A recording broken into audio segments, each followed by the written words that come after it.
FDI foreign direct investments అంటే ఒక person కానీ ఆర్గనైజేషన్ కానీ apart from his or her own country కాకుండా వేరే నేషన్స్లో ఇన్వెస్ట్మెంట్స్ చేస్తే ఫారెన్ డైరెక్ట్ ఇన్వెస్ట్మెంట్ అంటారు. దీంట్లో ఇన్వర్డ్ ఉంటుంది, అవుట్వర్డ్ ఉంటుంది. ఈ ఆర్టికల్ అనేది ఎఫ్డిఐ అవుట్ఫ్లోస్ గురించి మాట్లాడుతున్నాం. ఎందుకంటే ఆర్బీఐ రిపోర్ట్ ప్రకారం మన ఇండియన్స్ అరౌండ్ 60% ఎఫ్డిఐ అవుట్ఫ్లో చేశారు. అంటే 1946 crores వేరే నేషన్స్లో ఇన్వెస్ట్ చేశారు. ఆ నేషన్స్ ఏంటి? Singapore, Mauritius, UAE, Netherland, the UK and Switzerland. ఈ నేషన్స్లో 60% ఇన్వెస్ట్ చేశారు. ఎందుకు? ఇవి లో ట్యాక్స్ జ్యూరిస్డిక్షన్ అంటారు. అంటే ట్యాక్స్ హెవెన్స్ అని కూడా అనొచ్చు ఈ నేషన్స్లో. ఎందుకు?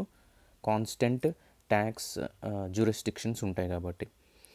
అండ్ ద అదర్ రీజన్ ఇక్కడ ఫండ్ ట్రాన్స్ఫర్ అనేది ఈజీగా ఉంటుంది, ఫ్లెక్సిబుల్గా ఉంటుంది. ఇన్వెస్ట్మెంట్స్ అనేవి కూడా ఫ్లెక్సిబిలిటీ ఉంటుంది. అండ్ ఫండ్ రైజింగ్ ఉంటుంది. ఇన్వెస్టర్స్ని వెల్కమ్ చేయడానికి కూడా ఫ్లెక్సిబిలిటీ అనేది ఉంటుంది ఈ నేషన్స్లో. అందుకే 60% 1946 crores మన ఇండియన్స్ ఇన్వెస్ట్ చేశారు. So apart from this FDI వల్ల ఉపయోగాలు ఏంటి? ఇన్నోవేషన్స్కి ఉపయోగపడుతుంది, జాబ్ క్రియేషన్స్కి ఉపయోగపడుతుంది అండ్ ఎకనామిక్ డెవలప్మెంట్కి ఉపయోగపడుతుంది. ఏ నేషన్లో ఇన్వెస్ట్ చేసామో ఆ నేషన్కి ఎక్కువ శాతం ఇన్వెస్ట్మెంట్స్ ఇంక్రీజ్ అవుతాయి. సో మన ఇండియాలో చూద్దాం. ఇండియాలో 19% మనకి ఎఫ్డిఐ ఇన్ఫ్లోస్ వస్తుంటాయి. ఏ సెక్టార్లో? సర్వీస్ సెక్టార్లో. అండ్ ద అదర్ వన్, ఇక్కడ ఇంట్రెస్టింగ్ పాయింట్ ఏంటి అంటే food processing industries.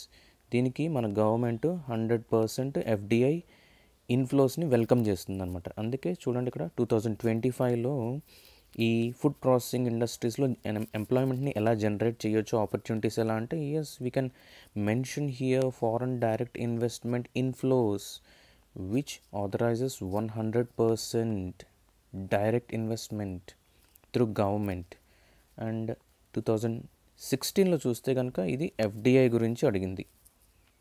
Okay, this is what the FDI is. And the other point, మన ఇండియాలో కాంట్రిబ్యూటర్ ఎవరు ఇన్ఫ్లోస్ కంటే? Singapore is the biggest contributor. ఎంత కాంట్రిబ్యూట్ చేస్తుంది? Around 19% with respect